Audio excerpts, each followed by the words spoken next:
Well, hello, welcome to this day late edition of the Status Chat.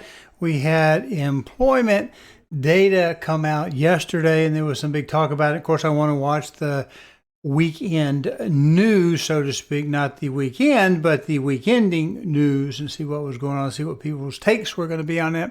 And also, I was just working early in the morning, so I'm a little bit late on it. So anyway, this is the current employment situation details 297, and it is today 3/7/26. As always, you can find the Status Chat playlist over on the YouTube page at the QR code. Let's get into it so we don't take everybody's Saturday too much up. So anyway, we do have a little bit of a situation going on where in the Middle East, maybe you've heard about it, maybe you haven't heard about it. It's sort of like, what's the expression?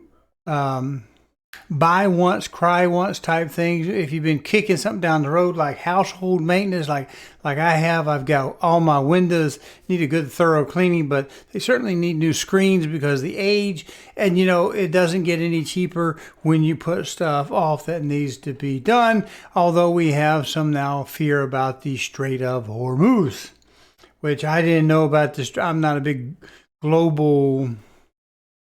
I know that Venezuela, what hemisphere is in, but that's about it. I'm not a super big kind of guru geographically. So we're going to start directly with the BLS's, a Bureau of Labor Statistics. You see it up above my little noggin, and it is the economic news release. This was released 6, which would have been yesterday, like I said, and it was first thing in the morning Eastern time.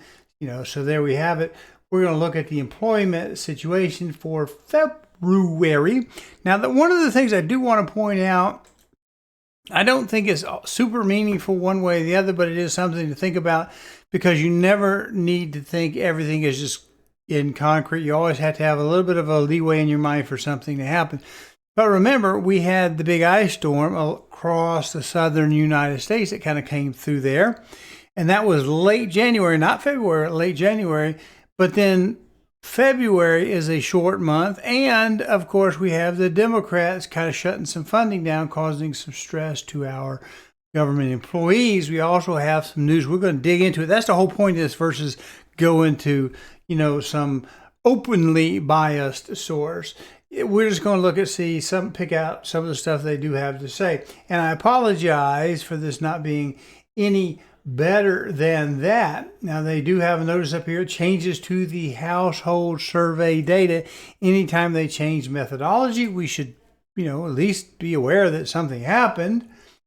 The household survey data for January and February 2026 reflects the updated population estimates. January 2026 estimates from the household survey were revised to incorporate the updated population estimates. Didn't we just read that twice? I thought we did.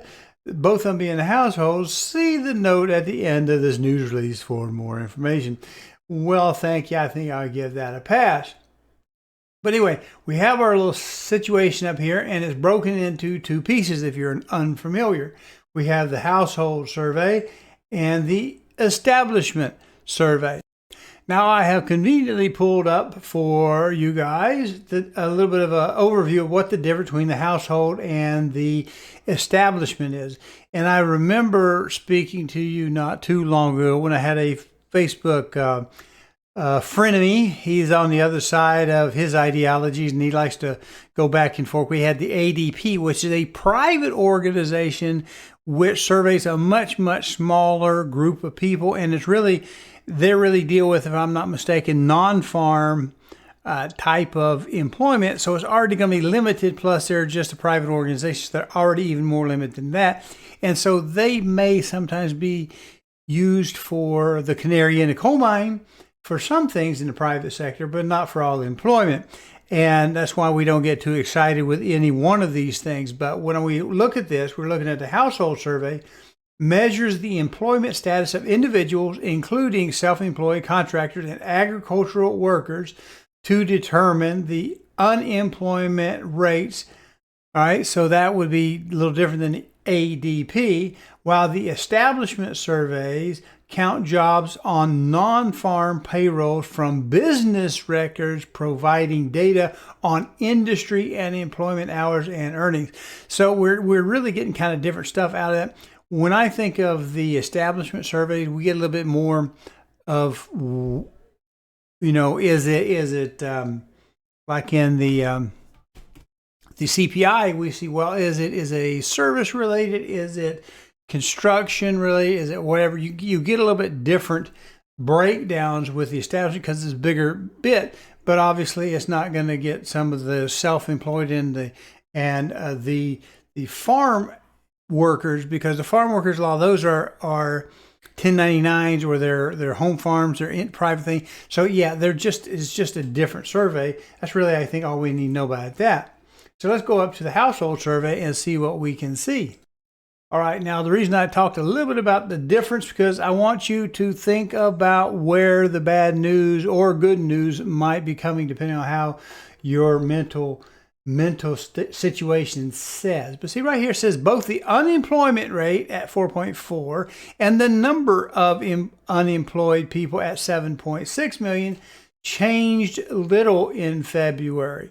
So that's me not really falling off the cliff. It's not really speeding up. It's just the way it is. It's just very little change, not a big deal, kind of like our market numbers, right? And then we come down here, among the major worker groups, the unemployment rate for adult men at 4%, adult women at 4.1%. That's fairly well balanced. Teenagers, they always tend to run higher at 14.9, or relatively 15%. The white people, 3.7. Black people, 7.7. Let's see, Asians at 4.8. Hispanics at 5.2. Showed little or no change in those particular groups. And these little tables right here are the ones, if you want to really go down and see what they're in, they'll be below this if we pull the little thing down. Now, the number of long-term unemployed, those jobless, changed little. Are you getting the broken record that we've got? If you read the mainstream media, who's trying to make it seem like the recent geopolitical events are going to throw the world into the toilet, I don't know that it's showing up yet. Certainly didn't show up as of February, which was, of course, a short month and falling on the heels of a big ice storm. So the number of people employed for part-time economic reasons decreased by 477,000, which, that would be a good thing if you're doing it for economic reasons. Maybe you're just holding on because you want extra cash. Now we go down here to the establishment data. Now remember, the establishment data doesn't take a lot of the self-employed with it and the farm workers. Total non-farm payroll edged down 92,000 in February. Well, it would have been better 92,000 up. But this follows an increase in January activity of 126. So if we just take those two numbers together, January and February, we're still positive. Right? Don't let people harsh your mellow. There's a time to get up to put the fire out. And there's a time to check to see if the hot dogs are ready for the grill. Right? So just don't let anybody run your day in the ground. Do it what you think is right. But notice what it says there, because we're going to take this 126 positive last month, which is a longer month, and edge down 92,000 in February. And like I said, we had the ice storm, right? We had some government issues because of the Democrats holding funding up and doing what they're doing in another shutdown type thing. And we have a short month at that. So even if we had the same rate per day of jobs, there's fewer days in February, obviously. Now this, I want to point something out here that kind of comes as a little bit of a surprise, because this tells us a little bit of the breakdown on where the jobs are, whereas the household survey doesn't. It says healthcare employment declined by 28,000 in February out of 350 million. I don't know that's a lot, but it's still down, following a large increase in January of 77,000 positive. So again, we're still, given the 2 months, the first part of the year, 2026, we're still up. We're still up in jobs. Offices of physicians lost 37,000 jobs in February. And that doesn't say just doctors, but offices of physicians, right, in February, primarily due to strike activity. Hospitals added 12,000 jobs. Over the prior month, healthcare had added an average of 36,000 jobs per month. So if you look at that, say average of 36,000 a month, and we're down 28,000, it shows a pretty big swing. But you have to kind of average it out. A lot of this could be noise, and of course the storms and other things.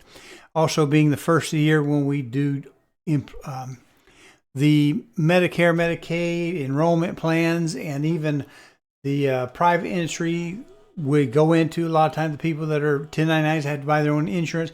They come in sometimes and said a little bit later in their process. So that may be a little bit of adjusting there as plans changed and people haven't settled in. Now, employment information continued to trend down in February, 11,000. The industry that lost an average of 5,000 jobs per month over the prior 12 months. And we see transportation somewhere. Yeah, transportation, warehousing. This is, I take this a little bit toward a future indicator of retail, right? It's not necessarily a leading economic indicator, but it could be. Transportation and warehousing employment changed little in February, 11,000 down, not significant. Couriers and messengers, 17,000. I don't really have a feel for what the significance of that is. And gained in air transportation, 5,000. Right. Let's see, major industry somewhere it has in here. Mate hit just right below that. Included mining, quarrying, oil, gas extraction, construction, manufacturing, wholesale trade, retail trade, financial activities, professional, business services, leisure and hospitality, and other services. Little change. So I'm going to cut it off here a little bit, and you can look at the BLS, look for the CES, or current employment situation, I believe is what the S stands for, CES. So situation summary, and you can look that up if you want, see what's going on. But it really doesn't portend terrible news in February. It really doesn't, So if I don't start to learn how to be more clickbaity, y'all not going to watch my stuff. Other people out there, they're all good about throwing something out there that makes you have that shot of anxiousness. Then you open their story and read it. Oh, it's not that bad. You feel better. But they motivate you. They use fear as a motivator to get you to watch a show or to read their article, whatever they have. So what do you say before we get into our numbers? We remind you to smash the button, hit the subscribe, hit the notification bell, and follow. There's a list of the places you can find my stuff at on the website, Benchmark website, LinkedIn, Facebook. Email me on the X platform, formerly Twitter. And of course, we are going to look at our numbers right now. Got them both up here because I want you to do the mental math between the top row and the bottom row. 1 week, right?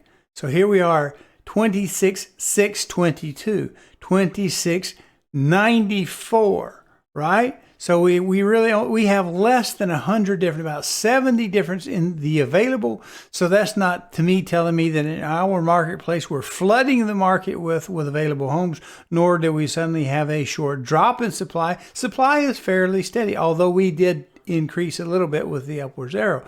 Now look at the under contracts. Now you could be negative or you could be positive. 4357. Right, to 45.18. Not a heck of a lot for MLS our size, but you see it is actually increasing. Under contract still showing. So you can say, well, as long as they're still showing, Del, then they're still holding out for somebody in case the contract falls through. Or you can look at it, it's still more contracts that we're looking at. It's not raw contracts, but it's still there. And we do see that we went up to 17 in the ratio between these two numbers, but it was just barely under 17. So it rounded up 16.9, something like that. So that's about it. I don't know what the future holds. We're going to have to watch inflation. I don't think that's wrong to say that we're going to watch inflation. We're going to look at our energy prices. Remember, technically, energy prices doesn't cause inflation. It causes cost of living. inflation is caused by money supply. I haven't heard of anything really printing big bucks out yet, which would be technically inflation. But to us people who pay bills, if we're paying more, we consider that inflation. So yeah, we're going to have to watch the oil prices. They did spike up heavily Friday. I think it was on the candlestick charts, but that may also be right back down again. So yeah, we've lost some ground, but we'll gain it. Everything is still looking pretty good. Not 100%, but not 100% bad either. So here is our end saying.